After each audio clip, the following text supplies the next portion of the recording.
ഇടുക്കി ഇരവികുളം ദേശീയോദ്യാനത്തിലെ അനധികൃത നിയമനങ്ങളും അഴിമതിയും അന്വേഷിക്കണമെന്നാവശ്യപ്പെട്ട് Congress Munnar block committee ഈ മാസം 19-ന് ഇരവികുളം ദേശീയോദ്യാനം ഉപരോധിക്കും.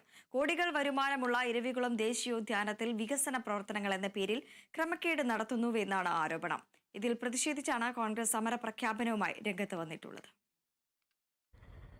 ഇരവികുളം ദേശീയോദ്യാനത്തിൽ അനധികൃത നിയമനങ്ങളും അഴിമതിയും നടക്കുന്നുവെന്നാണ് കോൺഗ്രസ് മൂന്നാർ ബ്ലോക്ക് കമ്മിറ്റിയുടെ ആരോപണം.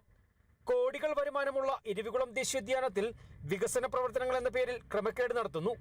ദേശീയോദ്യാനത്തിൽപ്പെട്ട രാജമലയിലും ലക്കത്തിലും ഇടതുപക്ഷ പ്രവർത്തകരെ മാത്രമാണ് ജോലിക്കായി നിയമിക്കുന്നത്.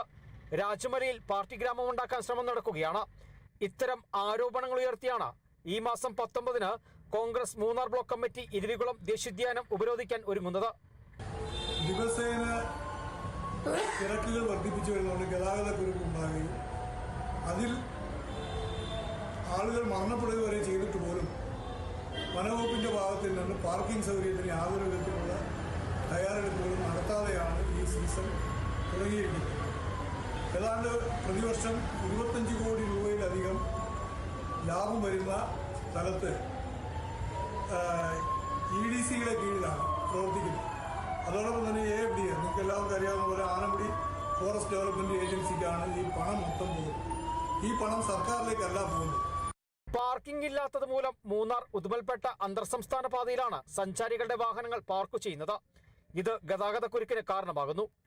രാജമലയിൽ പ്രധാന റോഡിൽ ഇനി മുതൽ വാഹനങ്ങൾ പാർക്ക് ചെയ്യാൻ അനുവദിക്കില്ലെന്നും വാഹനങ്ങൾ പാർക്ക് ചെയ്താൽ തടയുമെന്നും കോൺഗ്രസ് നേതാക്കൾ വാർത്താസമ്മേളനത്തിൽ പറഞ്ഞു.